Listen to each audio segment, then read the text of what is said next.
reminder, when you have a question, raise your hand. I'll get a microphone to you. State your name, your outlet, and your question, and we'll go from there. Coach? Yes, first of all, apologize for being a little bit tardy. Practice ran a little over. That's on me. Again, I apologize. I don't like people waiting. I think when you ask people to wait, that's not the way this thing works. So that's on me. Hopefully I'll get here in time next week. That being said, we had a bye week, and going through the bye, the first thing you do is evaluate yourself as a football team. Things you've done well the first 6 weeks and the things you need to continue to improve on. And so there was a laundry list of things, and we've made an emphasis on certain things that we feel like if we improve, we'll become a better football team. I think it's always about the players and how we can help them and improve at the positions they play. I think there's been a lot of work done on that the last 6-7 days that we've had the ability to practice. I thought practice was very crisp yesterday as well as today. I think there's a good focus, a good energy about our football team right now, knowing that we've only got 6 opportunities left, and they're all important. Stanford obviously is a quality football team. David Shaw is one of the better coaches in college football. I've known him for quite some time. Great football coach. Has a DNA of how his teams are going to play week in and week out. They've suffered a couple tough losses, close games. They're a physical football team. The formula that they play with, whether you're on a bus, a train, you drive, you hitchhike, it travels well. Toughness of their offense, big physical receivers. I mean, all these guys are 6'3" or taller. And real physical. We got a really good running back who's been nicked up some. Now he'll be well for us. They got a defense that can get after you. They're very sound, savvy football team. So this will be a good test for us.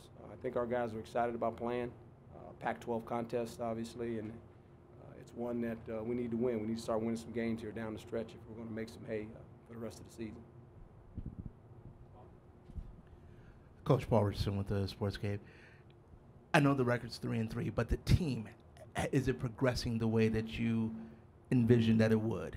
Yeah, and it's all about the development of the players and obviously the cohesion of the coaches and the players. Anytime you take on something like this, there's always a learning period between both parties.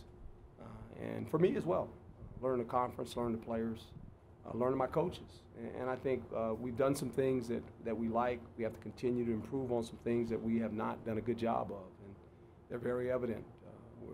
We struggle in 3rd and 4th situations as an offense. We do the same thing on defense. We put people in bad positions and we let them get out. We have to tackle a lot better on defense. We've got to play better in the 3rd quarter offensively.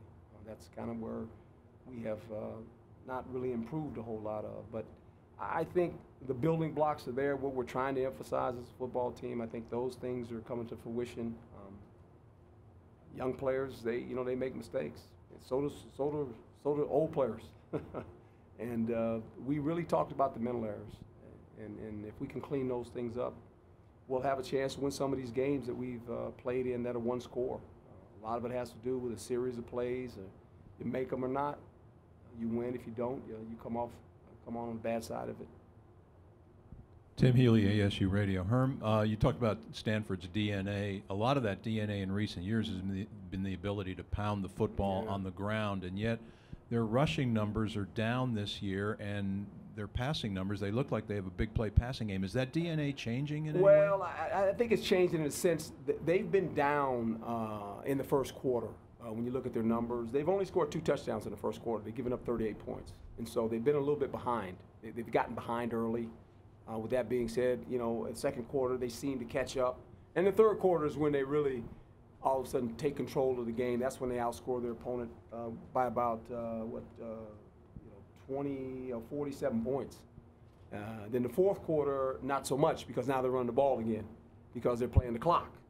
And so when you look at their possessions, they possess the ball only about 11 times a game. They're slow, they're methodical, but they have improved in the passing game, and they've got some big receivers. They use their tight ends very well. They're hard to cover. They're physical guys. They got some good receivers as well. And Love has been in and out of the mix. So that's kind of maybe slowed him down some. He's well now, so we got our hands full with him. Hey, Coach. Tressa from Hello. Channel 12. The status of Nikhil and how he's looking come this week. He's been practicing, so we anticipate everyone on deck. It's a big game for us. Thursday night, ESPN game. I think players like playing under the spotlight of national attention, especially good players. They enjoy the spotlight. They don't run to the shade. They actually love the lights. And so knowing Nikhil and the guys that have been a little nicked up, and I thought Dubai came at a good time for us. It really did, because we've had some guys that have nicked up, but everyone's nicked up. Only people aren't nicked up is the coaches, because we don't play. But if you play football, you're going to have some bumps and bruises. That's part of it.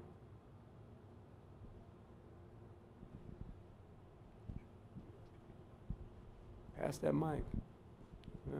The coordinators talked a little about the self-scouting and what they got out of it. Can you comment on that a little bit? Just what not giving away anything. Yeah, but well, what you kind of, and everyone does this. I know we do it in the league all the time, but I think in college football you have the same ability to do that. You basically go back to what you've called as a coordinator, you know, and your calls kind of pile up after 6 games. You know, what are your first down runs? What are your first down passes? What are your third down calls in these situations? How do you attack the red zone? So situational football becomes a part of your self-scout, and you look at that. You evaluate the players. Every player was graded and evaluated on our football team by position. Winning performance, losing performance, every game. So that is on the list. I have it. How many plays every player played. All those things go into the process of how you evaluate your football team halfway. And then from there, you get together as a staff and say, okay, how can we improve as a team? How can we improve individually, your group? And so all those things are talked about. And I think we took some good information out of there. I changed practice a little bit so we could get into some of those situations that we needed to improve, whether it was red zone, third downs, backed up. When we're backed up, in other words, when we're backed up in -15, -10, we don't do a good enough job of getting ourselves out of there. We end up punting. Same way with defensively. We got some teams backed up, we let them out. +40, we're really good. We get inside the +40, we find a way to score points. We're a pretty good flow of things. And so, you know, all those things you look at and you evaluate it, and you first ask yourself, is it the call? It's always, you start with yourself as a coach. Is it the call or is it the player? And that's the question you have to ask. And if it's the player, then you say, are we putting the player in a position where he can't succeed? Or we ask him to do some things he's not capable of doing? Then that's coaching. And so those are the things you look at. I think we have a good feel for what our pluses are and minuses are. And I think you want to obviously disguise your flaws. That's what football is about. Don't let them attack your flaws. And don't be in a position where you have to play that way. And sometimes teams get you there, and that's never a fun way to play football. Herm, Chris Cartman, Sun Nova Source. Mm-hmm. You mentioned it there briefly, but your third down defense. Yes. What have you thought about just the overall capability there? Well, a lot of things have happened, whether it's rush, whether it's not properly in our right areas when we're covering people. And sometimes the guys they were better. There's a reality to that too. Sometimes the guy's just better, and nothing you can do about that, because that's ball. They call that ball. The guy's better than you on that play, he's better than you. And you know, you look at all that, and you know, it all starts. It has to be a coordinated effort. Coverage and rush go together. There's a sequence, situations of what situation. The killing part for me is that when you get them in 3rd and 7 or more, boy, you gotta make them punt, you know, and that's not the case at times. We've let some guys get out, and then the drives continue, and you know, it's about not allowing them to drive once you get them in 3rd, because that's the down. I mean, you get to 3rd and 7 or more defensively, you're feeling like, okay, let's get off the field, guys. That has not been the case, and so we got to improve on that. Hey, Coach. Sandy Charles, DevilsDigest.com. So J.J. Wilson and Malik Lal did not participate in team practice today. What's the status on them? JJ's still coming through his ankle. He's still trying to get ready to try to play. At this point, he's not ready. Wall is okay. He kind of was in and out today a little bit, but I anticipate him playing, to be quite honest. Yeah. Hey, Coach. Hello. You mentioned briefly a little bit about kind of the third quarter lulls, but have there been any solutions? Coordinators yesterday were kind of stumped a little bit on what exactly that could be attributed to. Yeah, and you know, well, offensively, it's not sustaining drives. Defensively, is it all of a sudden you come out the second half and you give up a big play or whatever it may be. But we got to do a better job of third quarter of coming out and jumping on some teams and scoring. We were pretty good in the first quarter. Fourth quarter, we're really good. I mean, we are like lights out. It's like, whoa, okay? And that's because all of a sudden now, if we're behind, we're like in this mode of, uh-oh, there's a sense of urgency. But I think there's got to be a better sense of urgency in third down. And for offense, it's hard because it's all about possessing the ball. And if you don't possess it enough and you go 3 and out, it's like, wow, really? We get the possession in the second half, and we got to have our play calls ready, and are we ready to roll? And you got to move the ball in the third quarter early, especially if you possess it. If you possess it the first time coming out of the half, I think that's critical. Whether you score, more important to me is that you change the field. You hate to get the ball at the 25 and you go 3 and out. Now you punt. They get the ball in pretty good field position. You want to get it to the 40, 45, and if you stall out, you stall out. But now we could punt it and pin them down inside the 10 and maybe play good enough defense to get the ball back, and now you've created field position again for yourself. So we got to do a better job of that. Coach Ethan Schmidt with Devils in Detail. You were Did saying... we say Devils in the Details? Is that what you said? Devils in the Details? Yes, sir. Devils, Devils in Detail. Devils and detail? In detail. In detail. Yes, okay, sir. Okay. The Devils don't have a lot of details, but go ahead. Anyway. Well, you were saying that Stanford is methodical in their drives. So how do you plan to match that, especially as you guys have struggled lately with time of possession? Well, they're methodical, and so are we. There are 11 possessions in a game. We're 10. So you could get a quick game. If you blink, it might be over, because both teams are very methodical now. We can speed it up some. They speed it up as well, but I think it has a lot to do with the running game and how they try to play. And for us, we're methodical in a sense, but I think we're explosive too, and that's where we've capitalized. We've made a lot of explosive plays, whether it's running or passing. You would like more possessions, and that has a lot to do with third down. If we convert on third down, we get more possessions. If not, we're at where we're at right now. And we would like to be 13 possessions. That'd be kind of nice if you could get up to that number for us, because then we'd own time of possession a little bit better.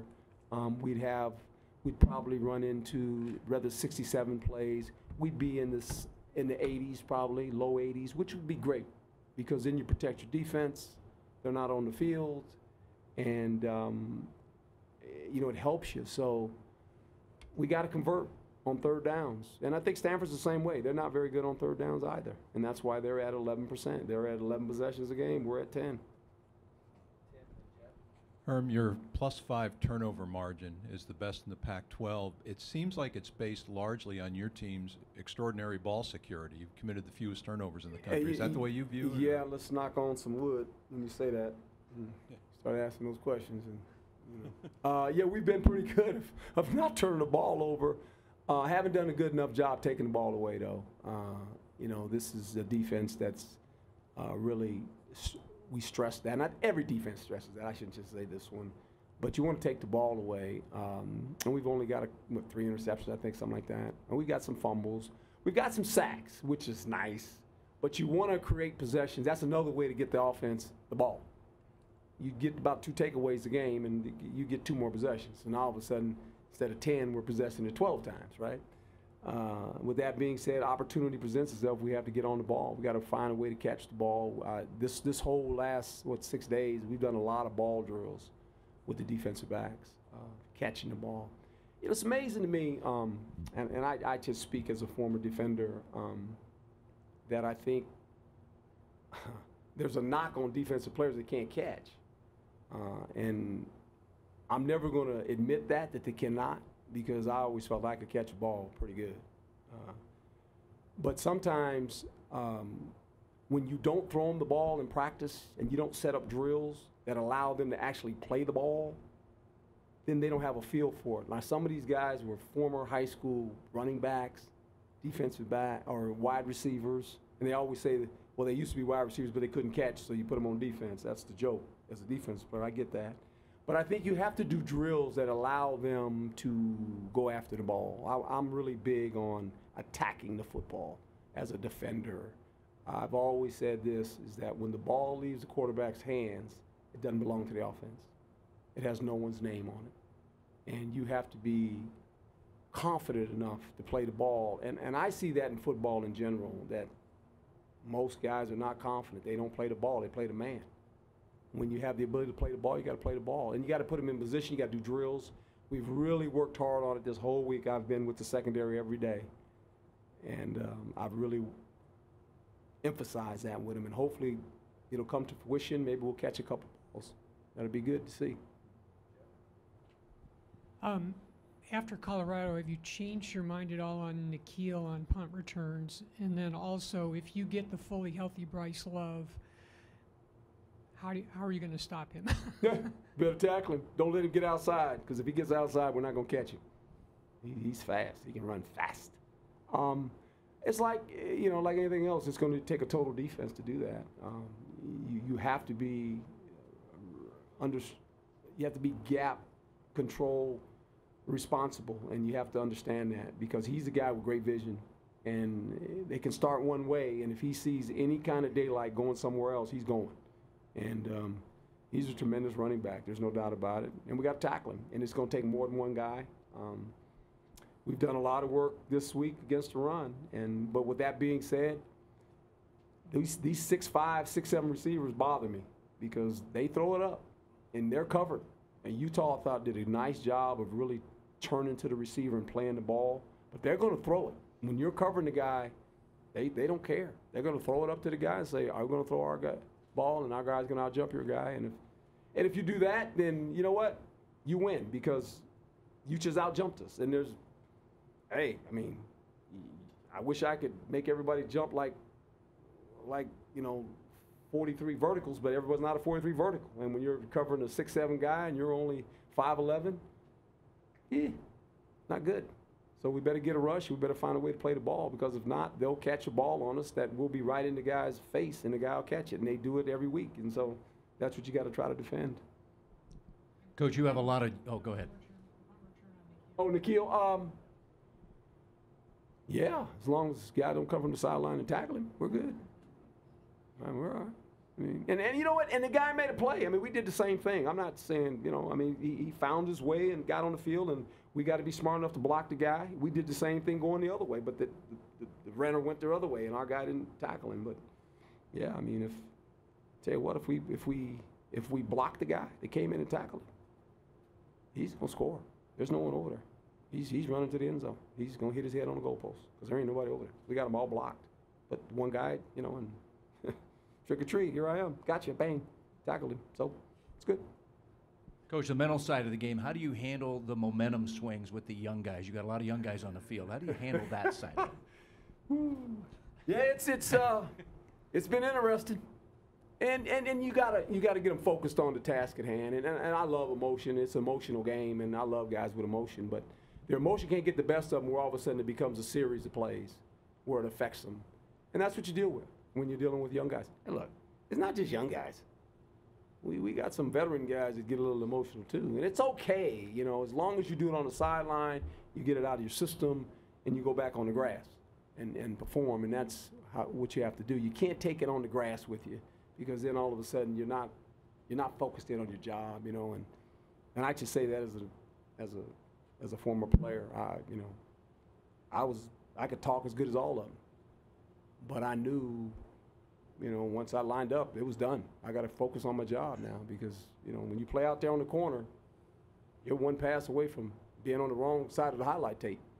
And so, I understood that, but that was my mentality. And I just think you have to have this certain mechanism that goes, I'm here, and now I'm here.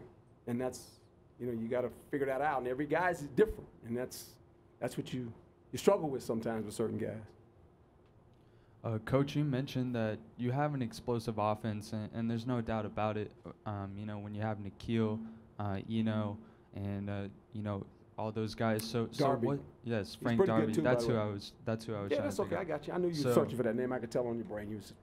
Yes, sir. So when you have all these guys, how do you keep the balance with getting everybody involved in the right ways? Well, it's hard, and that's what makes it hard for a coordinator, because you have so many explosive players you want to get the ball to. You feel like you're running it well, and he knows, running 4 or 5 yards, and then you want to take a shot, and how do you get Nikhil the ball? And we move him around, obviously, to get him the ball, because he's our #1 player on offense. And then, Darby and the auxiliary players that are part of it too. And so for me, offense is hard because you play with the ball. And if you don't possess the ball, if you go 3 and out, someone's not touching the ball. That's how it works. And I always tell them, if everyone wants to touch the ball, go make some first downs. If you go 9 or 10 plays, everyone's going to have a shot to touch the ball. Now, sometimes receiver-wise, you can take the guy out of the mix if you roll up on him or take him out. And if you do that, then the ball goes somewhere else. And receivers understand that. And that's why you got to move guys like Nikhil around, so they can't constantly roll up on him or try to bracket him or take him out of the mix. So you got to constantly move him around. With that being said, he's got to be smart enough to line up in 5 positions. That comes with the territory when you're a player like that. So I just think when you possess the ball and you go on long periods of drives, then we become very, very good on offense. Because when you watch us play, if we can go on those 7, 10 play drives, it's fun to watch. It's fun for me to watch on the sideline because we're in a flow and you can just see it. And defenses have to react to that. Who's going to get the ball? What are they going to do? And so that is part of the process of playing offense, and it's hard when you don't have enough plays. Good. Thank you, folks. Again, I apologize for being late. So,